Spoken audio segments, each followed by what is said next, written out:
+1 seat പ്രതിസന്ധി പരിഹരിക്കാൻ സംസ്ഥാന സർക്കാർ താൽക്കാലിക ബാച്ചുകൾ അനുവദിച്ചത് ആശ്വാസകരമാണെങ്കിലും മലബാറിലെ സീറ്റ് പ്രതിസന്ധിക്ക് പരിഹാരമാവുന്നില്ലെന്നാണ് കണക്കുകൾ വ്യക്തമാക്കുന്നത്.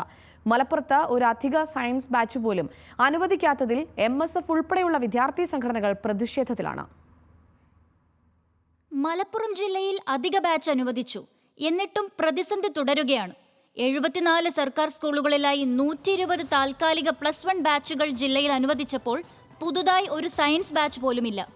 കൊമേഴ്സിന് 62ഉം ഹ്യൂമാനിറ്റീസിന് 58ഉം താൽക്കാലിക ബാച്ചുകളാണ് നിലവിൽ അനുവദിച്ചത്. സയൻസ് ബാച്ച് അനുവദിക്കാത്തതിൽ വിദ്യാർത്ഥികളും അതൃപ്തിയിലാണ്. അധിക ബാച്ച് അനുവദിച്ചപ്പോഴും പ്രശ്നങ്ങൾ നിലനിൽക്കുകയാണെന്നാണ് വിദ്യാർത്ഥി സംഘടനകളുടെ പരാതി.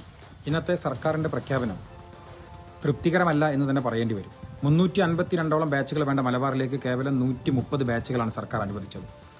മലപ്പുറത്ത് തന്നെ ഒരൊറ്റ സയൻസ് ബാച്ച് പോലും അനുവദിക്കപ്പെട്ടിട്ടില്ല. ഇതൊരു പ്രശ്നപരിഹാരത്തിന് വേണ്ടി സർക്കാർ എടുത്ത തീരുമാനമല്ല.